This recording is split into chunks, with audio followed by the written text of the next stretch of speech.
I believe that there is great application of the Easter story to our lives, no matter where we are on our faith journey. Let's hear the story from the Bible. At the crack of dawn on Sunday, the women came to the tomb carrying the burial spices they had prepared. They found the entrance stone rolled back from the tomb, so they walked in. But once inside, they couldn't find the body of the Master Jesus. They were puzzled, wondering what to make of this. And then, out of nowhere, it seemed, two men, light cascading over them, stood there.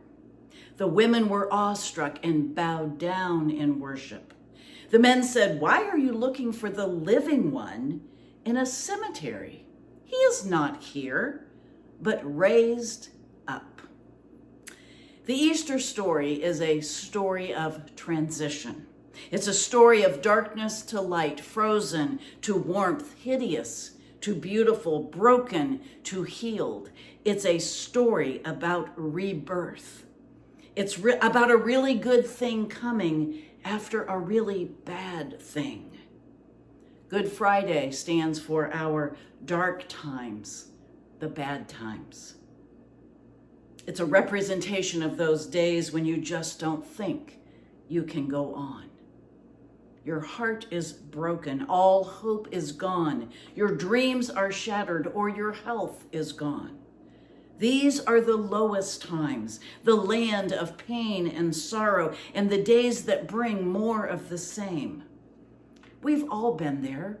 And we all feel great sadness for our friends and for our loved ones when we see those dark days descending on them.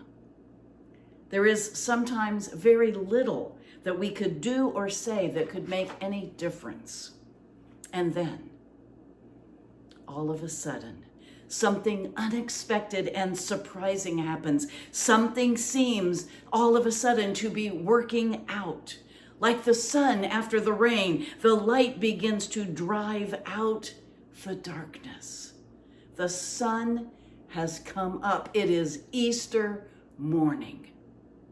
There's life where there was death. There is light where there was darkness, hope where we felt despair and thought there would never be hope again.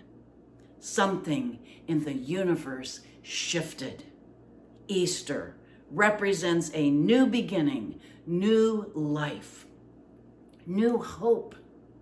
What was buried in a cave awakens to new life. What was dead is now alive. Now, the Easter story tells me that in the middle of my lowest times, I can get through it. I can endure the period of darkness because the light will come back. And as the light returns to us, our very faith is strengthened. And like a ripple, our faith impacts others. My faith joins your faith, and our corporate faith helps the world. As Helen Keller wrote these powerful words, "Faith is the strength by which a shattered world shall emerge into the light." We've talked about faith before, about times when we've believed and times when we've lost our way. We've talked about how our faith and our beliefs can change over time. I've also shared Bible stories with you, and one in particular that offers a very simple way to talk about both belief and unbelief. So I remember sitting in a church service one Sunday morning when I was about 10 years old. The preacher, whom I normally didn't pay any attention to, was talking about a story from the Bible that suddenly grabbed my attention. In the story, a crowd had gathered around Jesus, and the topic of conversation was a family with a sick child. I think the preacher said demons were involved, so I sat up straighter and listened far more closely. The preacher went on to describe the child as having an evil spirit that caused foaming at the mouth. And then we got to the crux of the matter. The parent was asking Jesus and the disciples to remove the spirit from the child. And suddenly, Jesus got a little bit angry and he said to the child, "What an unbelieving lot you are." Jesus took the child and held him and asked a few more questions of the parents. And the parents begged for help. "Please, if you can do anything, have pity on us and help us." And Jesus replied, "If you can, everything is possible for those who believe." The parent then responded with 6 of my favorite words from the whole Bible. "I do believe.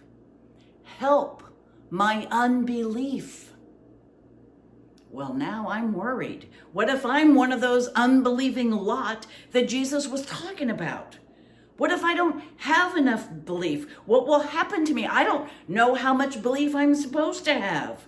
This story told me that there's kind of a magic to belief and everything is possible for those who believe, but what if I don't have enough of the magical ingredient? What about you? How would you describe your faith today? What causes you to say, "I do believe"? Much of the time we struggle with our unbelief, which simply means an absence of faith. We have all experienced a time, at least one, when everything we've believed to be true fell away, and we found ourselves thinking or saying out loud, "Everything I have believed is a lie." That is the pure definition of unbelief. We have unbelief because we struggle to navigate the pains of this life. We have unbelief because our bodies fail us. We have unbelief because we lose our rights, our strengths, and our worth in this world. And perhaps you're struggling right now with grief or loss that just won't stop breaking your heart. Perhaps your belief is caused by feelings of betrayal and the absence of love. Perhaps your unbelief is caused by the consequences of choices that are completely beyond your control. Our unbelief causes us to distrust others, to distrust systems, and certainly to distrust relationships. Our unbelief shuts us down and causes us to lose the ability to find hope and courage. I do believe. Help my unbelief. The human spirit is amazingly strong. English philosopher Bernard Williams has written these beautiful words: "Man never made any material as resilient as the human spirit." We can rise over obstacles and challenges and addictions and brokenness and suffering.